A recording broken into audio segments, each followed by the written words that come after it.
오늘 말씀 제목은 빛의 나라는 반드시 이루어진다라는 제목으로 하나님의 말씀 증거하겠습니다. 옆에 분하고 한번 인사하겠습니다. 빛의 나라 하니까 좀 이상할 수도 있는데 하나님 나라는 반드시 이루어집니다. 인사하겠습니다. 시작. 다시 한번 이제 성탄 인사도 한번 할 거예요. 메리 크리스마스 기쁜 성탄 되세요. 시작. 메리 크리스마스 기쁜 성탄 되세요.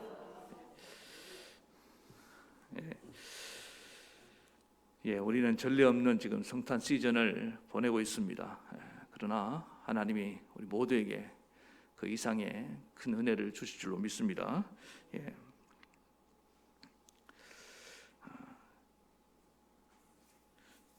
저는 지난주 몇 주간에 걸쳐서 이사야에 기록된 메시아의 예언을 중심으로 대림절 이 말씀을 이렇게 여러분에게 이렇게 전하고 있습니다. 지난주에는 어둠의 나라가 어떻게 이 빛의 나라, 하나님 나라로 변화되는지를 한번 이렇게 살펴보았습니다. 빛의 나라는 먼저 갑자기 하나님이 정한 때에 갑자기 그렇게 한순간에 이루어질 수 있다. 그리고 이 나라는 작은 한 아기로부터 시작됐다. 그리고 이 나라는 하나님의 열심으로 이루어진다. 라고 말씀을 드렸습니다. 오늘은 이 이사야 본문은 이 빛의 나라를 조금 더 자세하고 구체적으로 어떤 성장 과정을 보여주는지를 우리에게 보여주고 있습니다. 그래서 오늘 본문 말씀의 핵심은 1절입니다. 1절에 이새의 줄기에서 한 싹이 나며 그 뿌리에서 한 가지가 나서 결실할 것이요. 여기에 보면은 이 빛의 나라 좀 이상합니까? 계속 어감이 하나님 나라로 할까요? 이 하나님 나라의 기승전결이 여기 다 있다는 거예요. 이새의 줄기, 그 다음에 한 싹, 그 다음 한 가지, 그리고 결실하는 이 단계까지. 여기서 주목할 볼 것은 이 하나님의 나라가 이 나라를 이루시는 주체가 누구냐? 여기 이제 한 싹인데 이게 예수 그리스도를 중심으로 이 나라가 이루어진다는 것입니다. 그래서 오늘 말씀은 이 하나님 나라의 주인으로 또 왕으로 오신 이 예수님이 반드시 이 나라를 이루고야 만다는 겁니다. 이게 우리가 첫 번째 붙들어야 할 중요한 메시지고, 또 이 나라는 순서대로 이렇게 이루어진다는 거예요. 그래서 오늘 이런 전제를 가지고 하나님의 말씀을 좀 같이 나누기를 원합니다. 그래서 이 1절의 대선언을 가지고 2절부터 9절까지 이 어떻게 이루어지는지를 오늘 본문이 말씀하고 있거든요. 그래서 오늘 본문의 흐름을 좀 따라가면서 이 예수님이 이루시는 하나님 나라를 과정을 한번 살펴보고 은혜를 나누기 원합니다. 첫 번째 단계가 이새의 줄기라고 했는데, 이새는 다윗의 아버지입니다. 근데 여기서 줄기라는 이 표현을 우리가 주목해 봐야 되는데, 이거 원어로 보면은 쓰러진 그 나무 줄기를 말합니다. 이게 부러지고 남은 그 거루투기 있잖아요. 잘라낸 그 나머지 거루투기, 그걸 상상하면 됩니다. 본문에서 다윗의 줄기라고 하지 않냐고, 예수님이 다윗의 후손으로 오셨잖아요. 근데 다윗의 줄기라고 하지 않냐고 이새의 줄기라고 지금 표현하고 있는데, 그렇게 말한 이유가 뭐냐면 이건 예수님의 출신에 대한 어떤 메시지를 전하고 싶은 것입니다.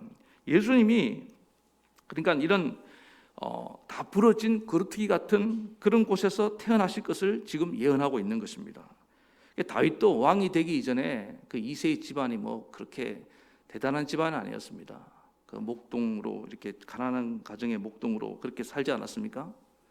마찬가지로 다윗의 후손으로 오실 그 예수님도 낮고 비천한 그런 환경에 태어나실 것이다. 이거를 지금 이 이새의 줄기라는 이 한 문장에서 지금 우리가 알 수 있다는 것입니다. 실제로 예수님께서 태어나실 때 화려한 왕궁에 태어나지 않았습니다.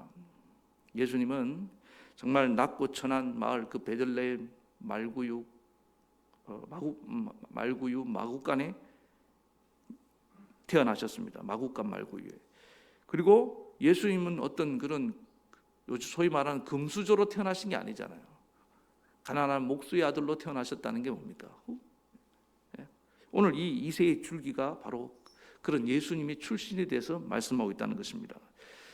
그래서 예수님은 이 하나님 나라를 이루시는데 처음부터 다 갖춰진 곳에서 시작하지 않았다는 거예요. 밑바닥에서부터 버려진 거루투기 같은 곳에서부터 이루시기 시작했다나. 이게 오늘 말씀이 중요한 말씀입니다. 그래서 이 메시지만으로도 우리에게 큰 위로가 되는데, 예수님 오실 때도 마찬가지고, 그래서 예수님을 영접한 대부분의 사람들은 다 보면은 가난한 사람들 출신이 많습니다. 우리나라도 기독교 초창기에 복음이 전파될 때 뭐 아녀자들, 그 다음에 힘없는 노동자들, 또 가난한 사람들, 뭐 병든 사람들, 주로 그런 분들이 예수님을 이렇게 영접을 했던 것입니다.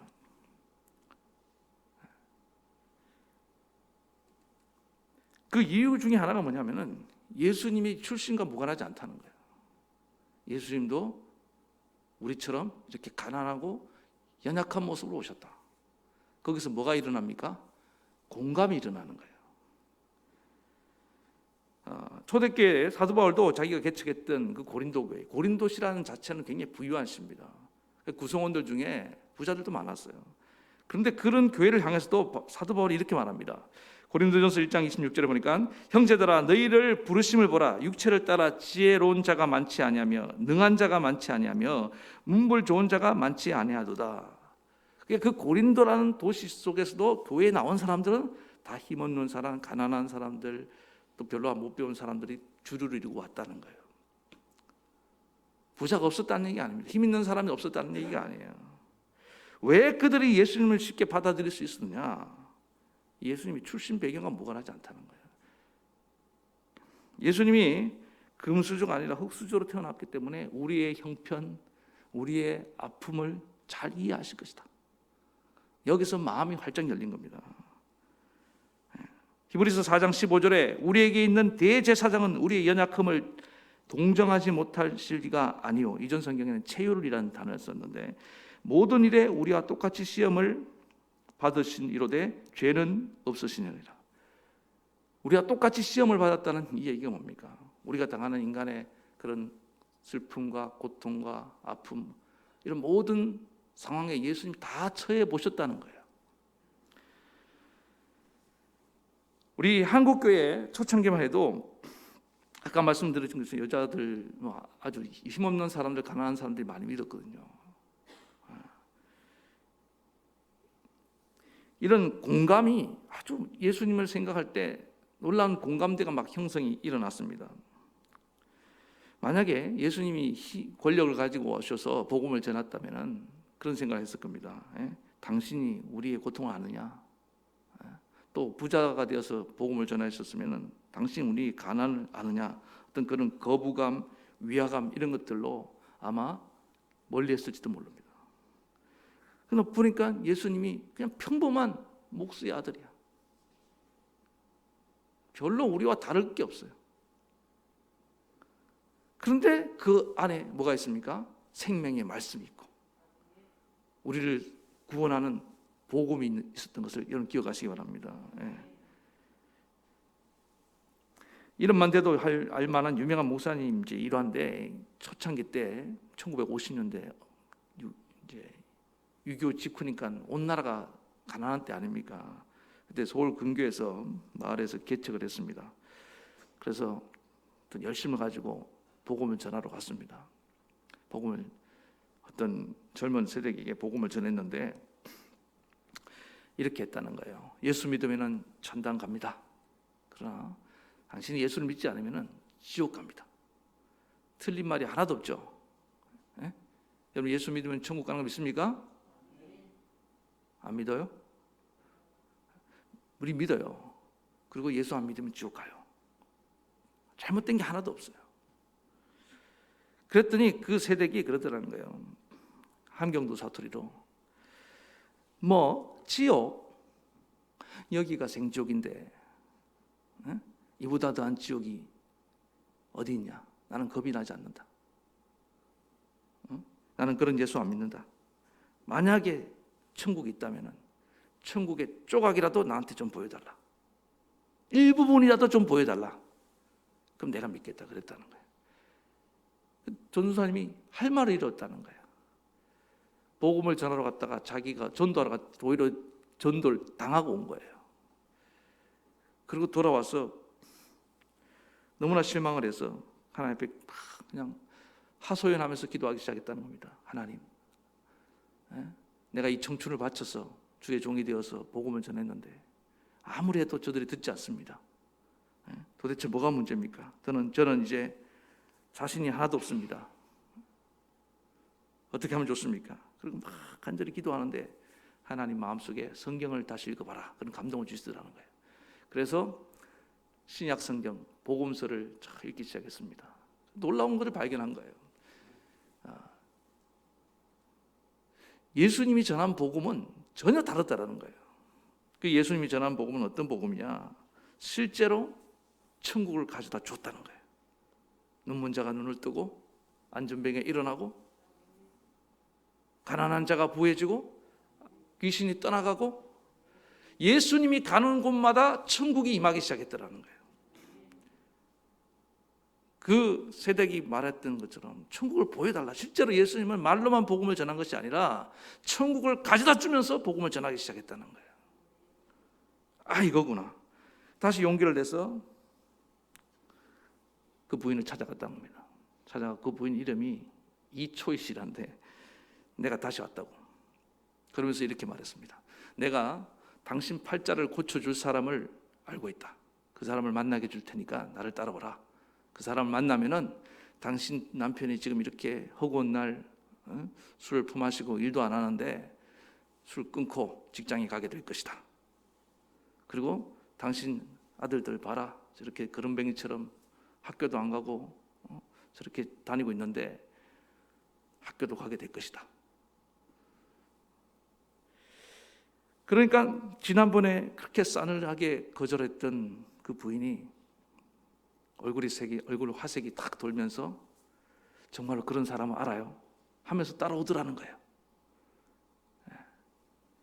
쫄래쫄래 따라오는데 이제 그 전도사님을 따라서 교회라고 왔는데 오자마자 그 교회를 보고는 이 부인이 배꼽을 잡고 깔깔깔깔깔 웃더라는 거예요. 미쳤나 이 여자가. 그렇게 생각을 했는데 그 여자가 웃으면서 이런 말을 하더라는 거예요. 전도사, 네 팔자나 내 팔자나 그러더라는 거예요. 그 보니까 그 당시 너무 가난해서 그 전도사님이 교회를 개최했는데 미군용 찢어진 천막을 가지고 이렇게 교회라고 세우는 거예요. 그런데 팔자를 고쳐준다고 하니까 너무 현실적으로 말이 안 맞잖아요. 그래서 이 여자분이 너무 어이가 없어서 그렇게 웃은 거예요. 근데 그 전도사님이 그렇게 말합니다. 그래, 맞다. 나도 지금 찢어지게 가난하다. 나도 배고프다. 나도 내 팔자를 고쳐줄 그분을 지금 찾고 있는 중이다. 같이 한번 찾아보자. 그런데 신기한 게 그 다음부터 이분이 교회를 나오더라는 거예요. 그 찢어진 군용 그 텐트 안에서 함께 눈물로 기도하고 예배드리기 시작했다는 거예요. 그렇게 지옥을 가지고 협박할 때는 나오지 않던 부인이 왜 나오게 됐을까요? 예? 공감입니다. 공감. 저는 그게 중요한 공감. 희망을 주는 것도 있죠. 그 가난에 대해서 그분이 원하는 것에 대해서 뭘 원하는지를 공감해 준 거예요. 그리고 또 하나는 뭡니까? 와서 그 여자분도 와서 깔깔깔깔 웃으면서 네 팔자나 내 팔자나 하면서 무슨 뭐가 일어나는 거예요? 아, 이 전도사님도 나와 같은 처지에서 지금 이렇게 주님을 찾고 있구나. 서로 그 놀라운 한번 함께 아파하고 웃으면서 이신점심이 그 안에서 일어나기 시작한 겁니다. 그러면서 마음의 문이 활짝 열리게 됐다는 것입니다. 우리는 어느 순간에 이 공감에 대해서 잘 모를 때가 많습니다. 예수님이 생각해 보세요. 하나님 왜 저 하늘 보좌를 버리시고 이 낮고 낮은 인간의 몸으로 이 땅에 오셨느냐. 우리 인간의 눈높이에 맞춰 와서 우리와 함께 공감하겠다는 거예요. 그때 공감해 줄 때 사람의 마음의 문은 열린다는 거예요. 그걸 깨달으신 거예요. 그래야지 복음도 들어오는 겁니다.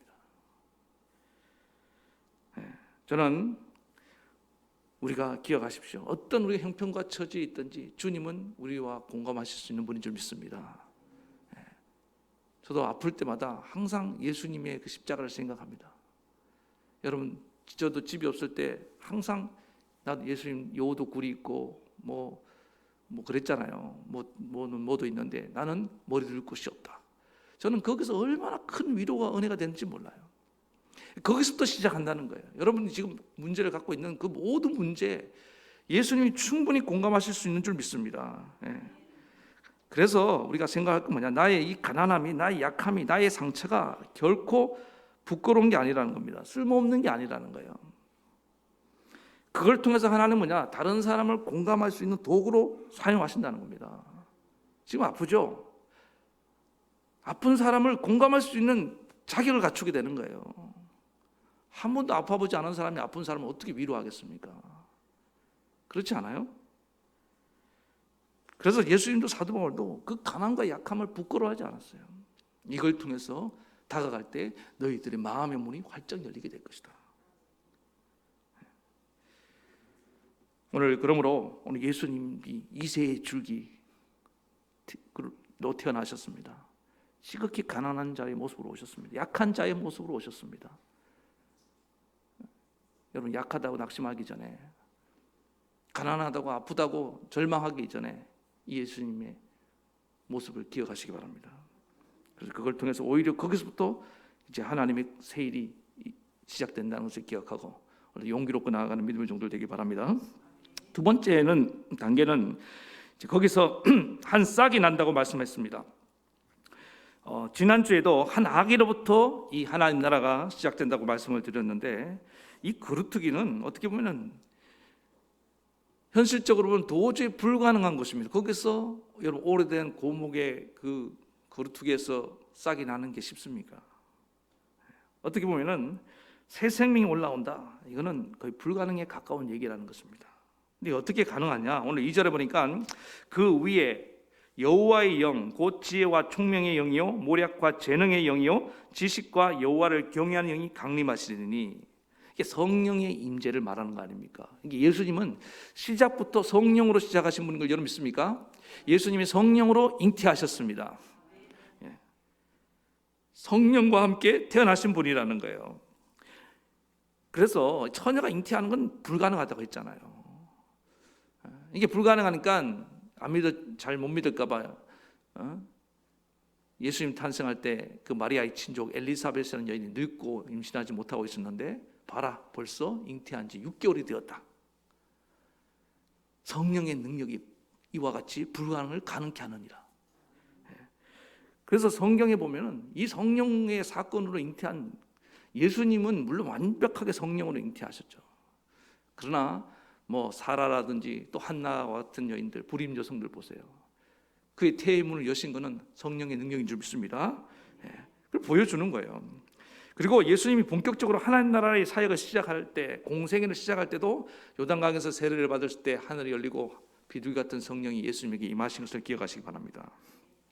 그러면은 예수님이 임하신 이 성령은 어떤 영이시냐? 오늘 이렇게 첫 번째 나오는 게 뭐냐면은 지혜의 영입니다. 그다음 마지막에 나오는 게 하나님을 경외하는 영이에요. 근데 이 예수님의 성장 과정을 보면은 예수님이 얼마나 지혜가 임했는지를 우리는 알 수가 있습니다. 어린 나이에 어느 날 예수님 이제 가족들하고 그 예루살렘의 절기를 따라서 제사를 지내러 갔잖아요. 그래서 사람들이 너무 많이 몰려서 거기서 예수님께서 길을 잃어버렸습니다.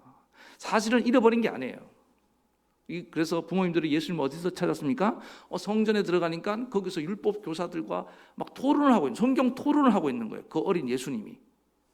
그런데 보니까 율법 교사들이 오히려 예수님이 말을 듣고 놀라고 있는 거예요. 감탄을 하고 있는 거예요. 야, 천재다 이거. 어떻게 그걸 깨달았지? 그래서 예수님 부모님이 아니 어떻게 여기 와 있냐고. 그때 예수님께서 뭐라고 말씀하십니까? 어찌하여 나를 찾으셨나이까? 내가 아버지 집에 있어야 할 줄을 모르셨습니까? 자, 여기서 우리가 주목해 봐야 됩니다. 예수님이 성령이 임하니까 그 예수님의 지혜가 당대 최고의 지성이라고 하는 그 율법 교사들 당황하게 하고 놀라게 할 정도의 어떤 뭡니까? 지혜를 가졌다는 거예요. 여러분들 이게 별로 안 놀라운가 본데, 초등학생이 대학 교수님을 당황했다니까요. 토론해갖고. 또 이해가 됩니까? 그리고 또 하나 중요한 건 뭐냐면 내 아버지 집이라는 표현이 굉장히 중요한 표현입니다. 성전은 하나님의 집이죠. 그런데 이 집이 바로 누구의 집이다? 내 아버지 집. 이 표현을 예수님이 처음 쓰신 거예요. 자, 제가 최근에 새벽에 그런 말씀을 드렸습니다. 구약에만 나오고 신약에 나오지 않는 하나님 이름이 있다고 그랬습니다. 여호와. 신약에는 여호와라는 이름을 쓰지 않아요. 이건 구약에만 나옵니다. 그런데 이 여호와라는 이름이 치환된, 그게 바뀌어진 신약에 나오는 호칭이 뭐냐? 그게 아버지입니다. 아버지. 그러니까 뭐예요? 구약에 하는 여호와 하나님을 불렀던 그 이름을 이 시대에 맞게 재해석해서 우리에게 가장 친근한 그리고 제일 좋은 표현할 수 있는 관계적 언어로 바꿔주신 분이 예수님이에요. 여호와 이라면 뭐 이상한 생뚱맞은 느낌이 들잖아요. 낯선 느낌이 들지 않습니까? 그런데 아버지 이러면은 누구나 와닿는 거예요. 그렇지 않습니까? 아버지 모르는 사람 있어요? 물론 육신의 아버지는 좀 안 좋을 수도 있지만은 이 하나님 아버지, 나의 아버지, 이 집은 나의 아버지의 집이다. 여러분 오늘 오신 이 집이 바로 하나님 아버지의 집인 줄 믿습니다. 내 집을 찾아왔다. 아버지 집, 내가 돌아갈 그 아버지 집. 그래서 예수님이 이렇게 이 집이 아버지 집이라고 말할 수 있고 깨닫게 된 게 누구의 능력이냐? 이게 성령이 주신 지혜가 아니면 불가능하다는 거예요. 나중에 베드로가 주는 그리스도시요, 목수의 아들이 그리스도래, 살아계신 하나님의 아들입니다. 그 고백이 그냥 나온 게 아니라 배워서 나온 게 아니라고요. 성령이 그에게 깨닫게 하셔서 지금 목수의 아들로 오신 예수가 우리의 구원자이고 하나님의 아들이라고 깨닫게 하신 걸 믿으시기 바랍니다.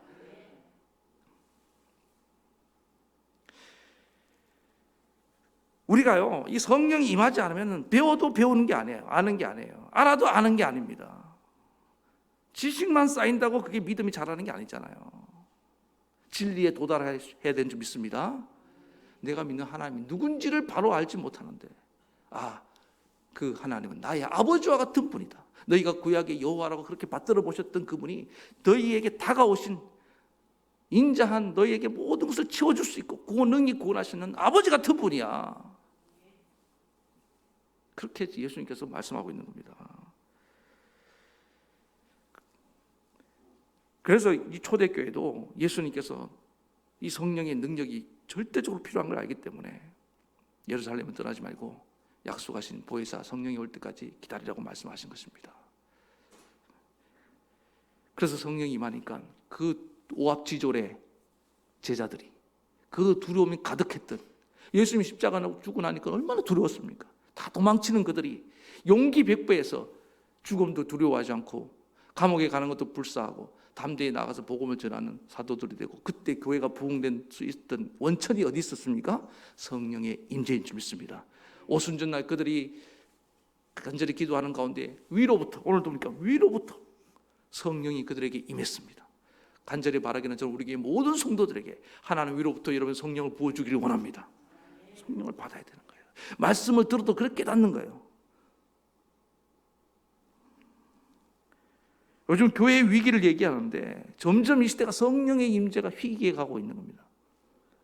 그래서 교회가 능력을 잃어버리고, 교회가 무슨 사교 모임입니까? 교회가 무슨 학원이에요? 교회는 생명의 말씀, 능력의 복음이 선포되는 곳인 줄 믿습니다. 하나님 나라가 이루어지는 곳이라는 거예요.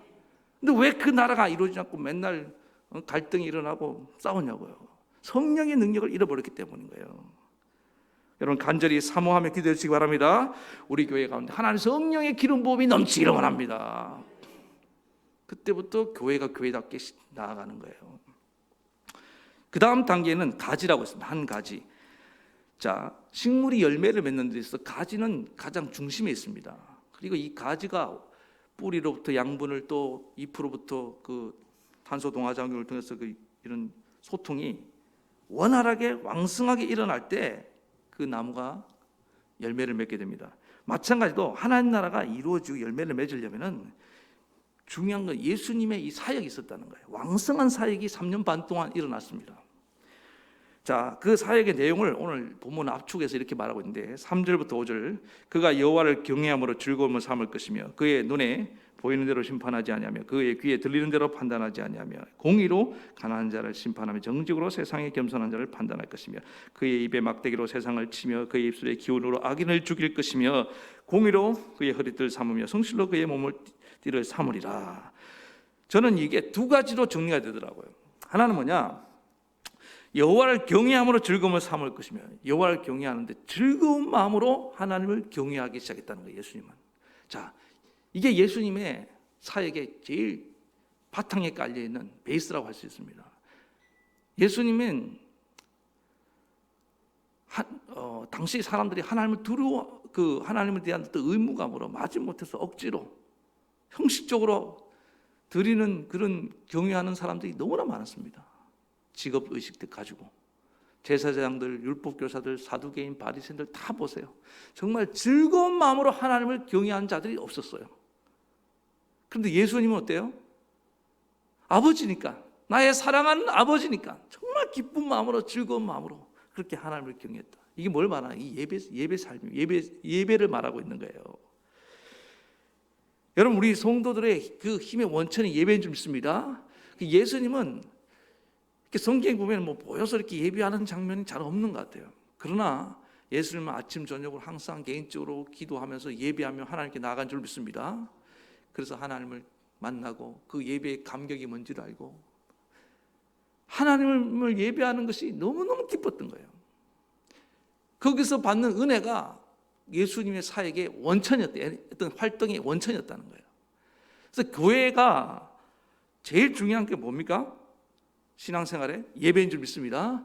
그래서 예배를 여러분 기쁨으로 드릴 때 막 예배는 축제가 돼야 되는 거. 맞서서 써서도 막 마음은 기쁨으로 나아가야 됩니다. 여기서 받는 은혜를 가지고 우리가 이 험한 세상을 이기며 나아가는 거예요. 예배 은혜를 못 받으면요, 봉사하는 게 죽을 것 같아요. 왜 나만 하는 것 같고. 근데 은혜가 딱 임하면요, 막 굳은 일도 막 내가 서로 하고 싶어. 예수님이 사역을 얼마나 많이 했습니까? 피곤을 모르고 하실 수 있었던 이유가 뭐냐? 날마다 하나님이 경배하며 나아갈 때 은혜를 주셨기 때문에 믿습니다. 그 힘 가지고 나아간 거예요. 최근에 이제 코로나19로 보니까 이제 온라인 예배를 비대면을 드리는 분들이 좀 자꾸 생겨나고 있습니다. 그 중요한 이유가 가족들이 막 반대한다는 거예요. 교회 가서 병을 먹으면 어떡하냐. 그래서 어떤 분 한 분이 이제 그런 연락이 왔어요. 목사님, 저는 이 현장 예배를 드리면서 참 은혜를 많이 받고 있는데 이 가족들이 이렇게 지금 염려로 반대를 해서 참 고민이 많습니다. 그 받은 은혜 가지고 이 힘든 세상을 속에서도 말씀대로 살려고 몸부림을 치고 있는데 어떻게 하면 좋습니까? 그런 얘기예요. 온라인 예배도 드려봤는데 현장 예배만큼 은혜가 안 된다는 거예요. 비교할 수 없습니다. 여러분도 현장 예배와 온라인 예배를 비교할 수 없는 거예요. 그런데 제가 그랬어요. 그럼 어떻게 하겠습니까? 지금 저는 하는 다른 건 몰라도 이분이 정말 예배 은혜를 사모하고 있는 것은 제가 정확하게 느꼈습니다. 근데 이렇게 고민하는 분들에게 제가 드리고 싶은 말씀은 그거예요. 몸이 매일 수 있고 묶일 수 있습니다. 사도 바울과 실라도 감옥에 매일 있었잖아요. 어쩔 수 없는 상황이 됐잖아요. 그때 예배를 포기했습니까? 아니에요. 포기하지 않고 다니엘도 남의 나라의 포로로 갇혀서 집에 자가 격리를 당했는 거 아닙니까? 자기 집에서 예배 드릴 데가 없으니까.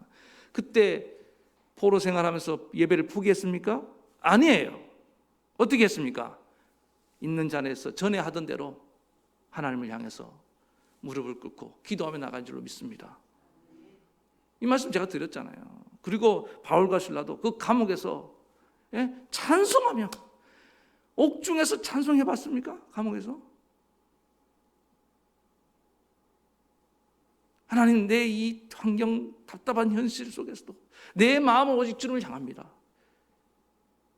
그때 하나님이 우리 마음을 감동해 주셔요. 예배는 누구도 막을 수 없어요. 코로나19 예배를 방해한다고요? 누가 그래요? 어디에 있든지 신령과 진정으로. 그렇잖아요. 내 이 현실 생각하면 답답하고 괴롭잖아요. 그 마음 갖고 나아가라는 거예요. 그 상한 마음 갖고 나아가는 거예요. 그럼 하나님이 그 예배를 받으시고 나중에 환경도 바꿔줄 줄 믿습니다. 결코 예배를 중단하지 마라. 예수님은 아무리 피곤해도 예배를 중단한 적이 없었습니다. 왜? 이것이 내 사역의 원천이기 때문에. 그 다음 두 번째, 이제 4절부터 5절 내용은 반복되는 단어가 눈에 들어올 겁니다. 공의, 뭐 심판 이런 얘기 나오는데 판단하신다. 그러니까 예수님 공의로 다스린다는 게 무슨 얘기입니까? 예수님은 개인적인 사사로운 어떤 정의나 관계에 흔들리는 분이 아니었다는 거예요. 분명한 기준을 가지고 공의로 다스리는 분. 자, 이건 뭘 말하냐? 그래서 예배가 은혜라고 한다면은 공의는 바닥 집으로 말하면 은혜가 기초라고 말한다면은 공의는 기둥과 같은 거예요. 그래서 하나님 나라가 세워지는 겁니다. 은혜와 공의. 언제나 이것이 균형이 잡혀야 되는 줄 믿습니다. 그래서 이 공의에 대해서 한번 보세요. 예수님은 아무리 친한 제자들 할지라도 하나님 나라의 일을 방해할 때는 단호하게 사탄아 물러가라. 네가 나한테 걸림돌이 된다. 분명히 단호하게 말씀하셨습니다. 중국에 언젠가 말씀드린지 모르겠는데 이게 고사에 이런 얘기 있답니다. 노나라하고 제나라하고 싸우는데 제나라의 군대가 이제 노나라를 막 공격했습니다. 그럴 때 제나라의 이제 한 부인이 아기를 하나는 안고 또 하나는 손에 한 손을 잡고 막 도망을 가더라는 거예요. 그런데 이제 깐난하게 하고 그 손에 또 아기를 잡고 안고 도망을 잘 칠 수가 있겠습니까? 제나라의 장수가 그걸 보면서 저 여자가 어떻게 하는가 보자. 그래서 막 도망을 가는데 이제 힘이 딸리니까 나중에 과연 둘 중에 어느 아기를 놓고 갈 것인가? 자, 여러분 같으면 품에 안은 아기, 손에 잡고 있는 아기 도망가다가 다급해지면 어느 아기를 놓고 갈래요? 대답 안 하셔도 됩니다. 예. 보통 이제 같은 경우는 손에 잡은 아기를 놓고 간대요. 그렇잖아요. 이 아기도 어리고 또 약해 보이니까. 그래서 그 순간에 됐는데 손에 잡은 아기를 놓고 품에 아기를 안고 도망갈 줄 알았는데 품에 아기를 바닥에 탁 넣어버리고 이 아기를 잡고 왜 이거 잡고 가면 더디잖아요. 도망을 가서 결국 붙잡혔다는 거예요. 너무 궁금해서 제나라의 장수가 물었습니다. 아니 당신 말이야 도망가려면은 또 수월하게 하면 이 아기를 안고 작은 아기를 안고 가야지 왜 이 큰 아기를 붙들고 갔냐? 그때 그 부인이 얘기하더라는 거예요. 품에 안은 아기는 내 아기다. 그 다음에 이 손에 잡은 아기는 형님의 아기다. 형님의 아이다. 내가 만약에 나도 어민데 내 아들이 내 자녀가 내 새끼가 더 사랑스럽지 않겠느냐. 그러나 내 아이를 돌보는 것은 사적인 사랑이고 형님의 아기를 돌보는 것은 그거는 공적인 의다. 사적인 사랑을 선택하고 공적인 의를 버리면은 집안 꼴이 어떻게 되겠느냐? 사적인 사랑을 선택하고 공적인 의를 버리면은 나라 꼴이 어떻게 되겠느냐? 나라가 다 망하면서도 이 부인의 마음속에는 이런 의에 대한 자부심이 있었던 겁니다. 그래서 제 나라의 장수가 그랬다는 거예요. 의를 아는 이 나라를 더 이상 우리가 공격할 수 없다. 그래서 회군했다. 이 얘기가 실제 있었던 얘기인지 그건 잘 모르겠어요. 이런 고사가 있습니다. 그러니까 한 위기에 처한 나라도 살아나잖아요. 여러분 나라가 바로 지금 우린 보세요. 국가가 바로 선 나라치고 공의가 바로 서지 않는 나라가 없습니다. 밑에는 사랑이 깔려 있지만은 뭡니까? 이런 공의가 바로 서야 된다는 거. 우리 교회도 그런 교회가 되길 축원합니다. 예수님은 그래서 항상 은혜와 공의로 어떨 때는 한없은 사랑과 긍휼을 베푸시지만은 단호할 때는 엄청나게 단호하셨습니다. 근데 우리는 반대로 갈 때가 있잖아요. 거꾸로 가요. 단호할 때는 너무 우유부단하고 내로남불 그런 거 아닙니까? 그게 이 시대를 망치고 있잖아요.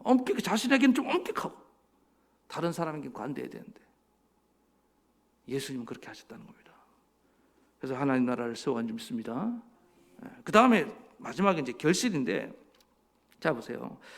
하나님 나라가 완성될 때가 오는데 그때 6절부터 말씀하고 있는 게 그거예요. 그때에 이리와 어린 양과 함께 살며 표범과 어린 염소가 함께 누우며 송아지 어린 사자가 살찐 짐승이 함께 있어 어린아이에게 이끌리며 암소와 곰이 함께 먹으며 그것들의 새끼가 함께 엎드리며 사자와 소처럼 풀을 먹을 것이며 젖먹이 있는 아이가 독사의 구멍에서 장난하며 젖된 아기가 독사의 굴에 손을 놓을 것이라.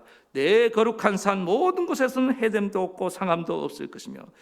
여러분 이거 교회학교 때 독사굴에 어린이가 손 놓고 장난쳐도 물지 않는 참사랑과 기쁨의 그 나라가 이제 속히 오리라, 뭐 이런 찬양이 있었어요. 노래가.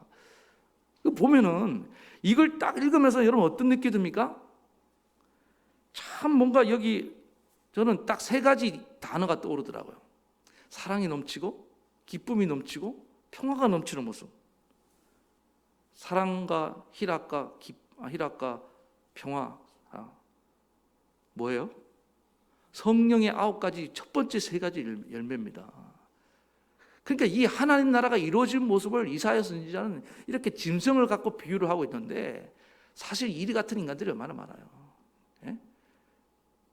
또 곰 같은 인형, 사자 같은 인간들이 있잖아요. 그런데 어린 염소, 어린 양, 어린 송아지가 다 함께, 독사와 어린이가 함께 뒹구는 그 나라, 이게 예수님 꿈꾸고 또 이루어질 하나님 나라라는 거예요. 그래서 실제로 예수님이 가는 곳마다 이런 평화의 공동체, 사랑의 공동체, 기쁨의 공동체가 이루어진 걸 여러분 믿으시기 바랍니다. 예수님이 12제자가 모여 있는데 거기에 정말 서로 화합할 수 없는 부류가 있었다고 그랬잖아요.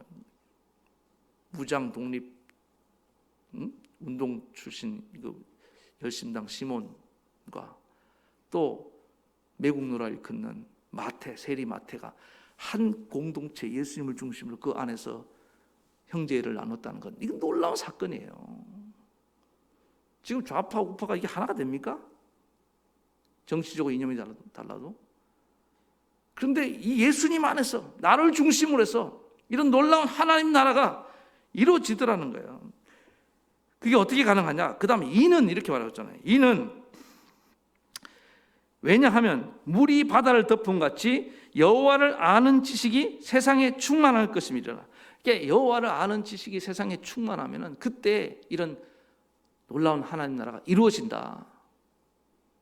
그런데 이 여호와를 아는 지식, 자, 이게 다른 표현을 하면 이렇게 말할 수 있습니다. 이게 하나님을 아는 지식인데, 성경에서는 안다는 것과 믿는다는 걸 동의어로 쓸 때가 많아요. 그러니까 하나님 아버지를 정말 온전히 믿는 그때가 오면은 뭐가 일어난다? 이런 놀라운 하나님 나라가, 아름다운 하나님 나라가 이루어진다는 거예요. 예수님이 결국에는 그런 거예요.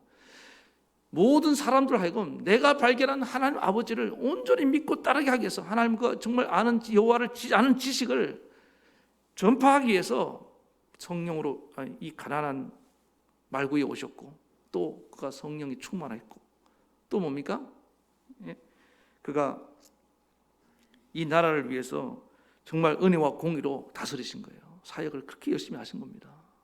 그러니까 우리도 잊지 마세요. 우리의 목적이 어딨냐? 오늘 이 이사야에서 보여주는 이 빛의 나라, 하나님 나라에 대한 꿈을 가지시라고요. 이리와 어린 양, 또 뭐예요? 이 자꾸 동물이 좀 복잡한데, 그 다음에 표범과 어린 염소, 그 다음에 뭐 곰과 또 송아지가, 어린아이와 독사가 함께 어우러지는, 여러분 정말 독사 같은 인간이 있잖아요.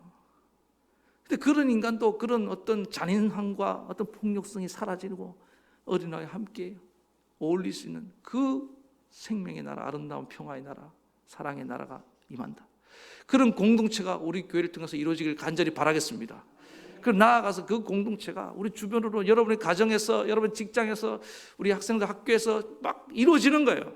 누굴 중심으로? 예수님을 모신 나라를 통해서 이루어지는 거예요. 그래서 거룩한 하나님의 통치가 일어나야 될 줄로 믿습니다. 예수님처럼. 숨지 마세요. 도망가지 마세요. 예수님이 은혜와 공의로 다스리는 것처럼 여러분들이 각자의 자리에서, 우리 자녀들이, 저는 이걸 꿈꿉니다. 다스리며 나아가는 거예요. 성령으로 충만해서, 공감해 주면서, 공감하고 성령 충만하고 은혜와 공의로 다스릴 때 이런 놀라운 역사가 일어나게 될 줄 믿습니다. 그래서 이런 놀라운 하나님 나라의 결실을 맛보며 나아가는 믿음의 종들 되기를 다시 한번 간절히 축원합니다. 우리 말씀을 생각하시면서 찬양 부르시겠습니다.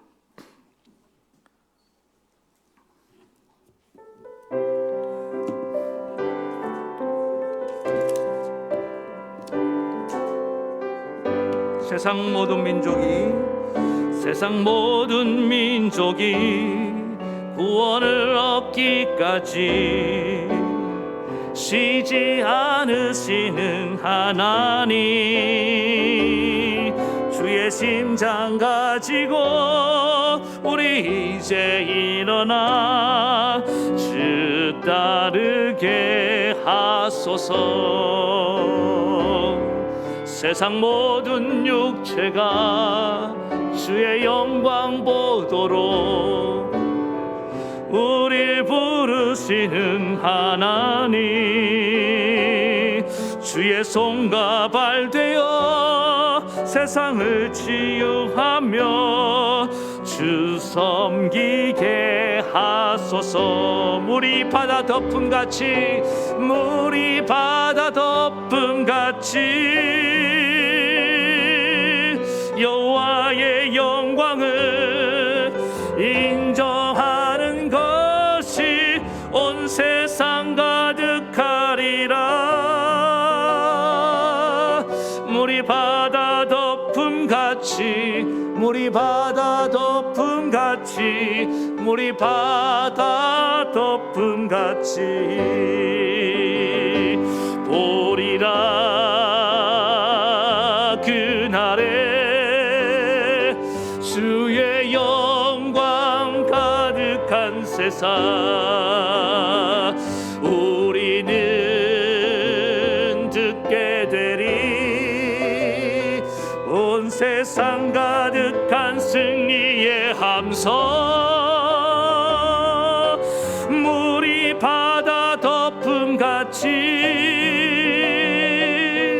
여호와의 영광을 인정하는 것이 온 세상 가득하리라. 물이 바다 덮음같이, 물이 바다 덮음같이, 물이 바다 덮음같이. 그렇습니다. 여러분, 예수님으로부터 시작된 이 하나님의 나라는, 역사는 반드시 이루어집니다. 오늘 성경 이사야가 꿈꾸는 그 놀라운 이 사랑과 기쁨과 평화가 넘치는 이 나라, 온 세상 사람들이 여호와라는 지식, 하나님을 온전히 믿게 되는 그날이 올 때 일어난다고 말씀하고 있습니다. 오늘 그러므로 이 하나님 나라가 어떻게 이루어지고 있습니까? 지극히 작은 이새의 줄기에서 또 한 아기로부터, 한 싹으로 나서 또 한 줄기로부터 결실에 이르기까지 예수님은 쉬지 않고 일하셨던 것입니다. 그 예수님의 모습을 기억하시면서 오늘도 여러분들 간절히 예수님을 본받아 우리를 위해 공감해 주시고 성령의 능력을 가지고 예수님의 은혜와 공의로 다스리시며 결국에는 이 놀라운 하나님 나라를 이루셨던 것처럼 하나님, 우리 교회가 이 나라를 이루기를 원합니다. 우리 주변에 내가 발걸음, 내 발바닥이 닿는 곳마다 이 하나님 나라가 이루어지기 원합니다. 그동안 하나님, 내 현실을 바라보며 낙심하고 또 포기했습니까? 다시금 오늘 이 시간에 우리의 마음을 주장해 주시옵소서. 오늘 하나님은 나로부터 이 나라가 이루어지길 원하신 줄로 믿습니다. 다시금 이 나라를 꿈꿉니다. 다시금 이 나라를 바라봅니다. 주의 손과 발이 되어서 이 세상을 치유하고 이 세상을 하나님 나라로 바꿔가는데 다시금 하나님 대 한 몸을 드리기를 원합니다. 예수님 오심을 기다리며 다시금 이런 결단을 하고 나아갑니다. 주님께서 이루어 주시옵소서. 나와 함께 주시옵소서. 성령으로 나를 주장해 달라고 이 시간에 간절히 한 목소리로 기도하며 나아가시겠습니다. 하나님 아버지, 간절히 기도합니다. 우리 하나님 아버지, 오늘 예수님을 통해서 아버지 하나님, 이 땅에 하나님의 나라를 이루어 가시고 빛의 나라를 이루어 가심을 감사합니다. 주님, 반드시 이 나라가 이루어 많으시는 하나님의 그 강력한 의지를 기억하게 도와주시옵시며, 오늘도 아버지 하나님 정말 이새의 줄기로 오셨지만 아버지 한 싹이 되어서 성령의 임재로 말터 성령의 능력을 가지고 또 가지가 되어서 은혜와 공의로 다스리시며 아버지 하나님, 결국에는 정말 하나님의 그 영광스러운 나라를 만드시는 것, 원수도 친구로 변하는 아버지 하나님, 이 세상이 얼마나 아버지 하나님 불의가 가득하고 폭력이 난무하고 온갖 악이 죄악이 가득합니까? 그 나라에 놀라운 하나님께서 평화를 주시고 또 사랑을 주시고 아버지 하나님 서로 얼싸안고 기뻐하는 그런 정말 아름다운 천국을 허락하심을 감사합니다. 예수님이 가는 곳마다 이 놀라운 천국의 역사가 일어났습니다. 우리 교회가 바로 이 천국을 만들어 가야 될 줄 믿습니다. 이 빛의 나라를 만들어 가야 될 줄로 믿습니다. 하나님, 우리 교회 안에 이 아름다운 하나님의 나라가 이루어지게 도와주시옵소서. 아버지 하나님 간절히 기도합니다.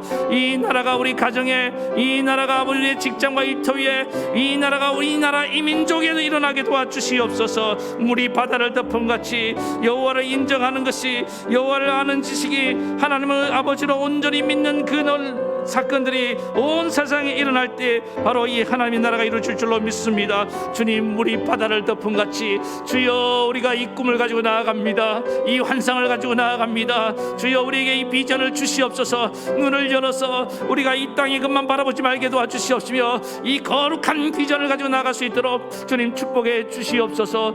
오 하나님께서 큰 은혜 주시고 이 나라를 이루어 줄 것을 믿으며 예수님의 이름으로 간절히 기도드리옵나이다. 아멘. 하나님 아버지, 당신 아들 예수 그리스도를 이 땅에 보내주셨는데 특별히 이 세 줄기 보잘것없고 그 낮고 가난한 곳에 보내주셔서 우리와 공감하게 하시고 또 성령으로 시작해서 하나님 나라의 싹을 보이시고 은혜와 공의로 다스리시며 하나님 나라의 기둥을 세워가신 하나님, 결국에야 가서 이 평화의 공동체, 사랑의 공동체, 기쁨의 공동체를 이뤄내신 하나님 감사합니다. 예수님이 전한 그 복음을 통해서 온 세상 사람들이 여호와 하나님을 나의 아버지로 깨닫게 되고 온전히 믿게 되고 하나님을 아는 지식이 온 세상에 충만할 때 이 아름다운 하나님 나라가 이루어질 줄로 믿습니다. 오늘 우리 교회 안에 이루어지게 하시옵소서. 우리 가정 위에, 우리의 일터 위에, 이 나라 이민족에 이 하나님 나라가 이루어진 것을 믿음으로 바라봅니다. 이 비전을 가지고 나아가게 도와주시옵소서. 우리가 이 땅의 것만 바라보지 말게 도와주시옵시며 이 거룩한 나라의 꿈을 가지고 살아가야 되는 줄로 믿습니다. 지금 이 세상이 얼마나 불의하고 황폐해져 있습니까? 악함, 죄악이 가득합니까? 하나님 포기하고 도망치는 인생 살지 말게 도와주시옵시며 그 중심으로 들어가 예수님과 같이 가는 곳마다 하나님 나라를 이루어갈 수 있는 거룩한 주님의 자녀들 되게 도와주시옵소서. 예수님의 이름으로 기도하옵나이다. 아픈 데 손을 얹으시기 바랍니다. 오늘도 믿음으로 손을 얹었습니다. 예수님 가는 곳마다 천국을 보여주시면서 병든 자의 병을 고쳐주신 하나님 아버지, 천국은 이와 같은 것이다.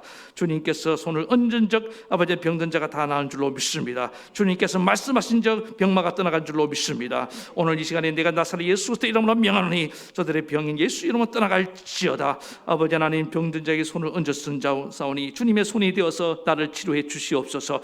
나에게 하나님 나라가 임하는 것을 보게 도와주시옵소서. 천국은 병든 것이 없는 줄로 믿습니다. 천국은 온전한 치유가 일어나는 곳인 줄로 믿습니다. 그 천국이 내게 이루어 주시옵소서. 오 주님, 나를 고쳐 주시니 감사하며 예수님의 이름으로 간절히 기도하옵나이다. 아멘. 이제는 우리 주 예수 그리스도의 크신 은혜와 하나님 아버지의 만극하신 사랑하심과 성령의 감동, 감화, 교통, 위로 역사하심이 예수님과 함께 이 아름다운 하나님 나라를 이루기를 소원하며 결단하는 모든 성도들 머리 위에, 저들의 가정과 자녀와 생업 위에, 오늘 온라인 예배드리는 모든 성도들 머리 위에까지 영원토록 함께하옵시기를 간절히 축원하옵나이다. 아멘.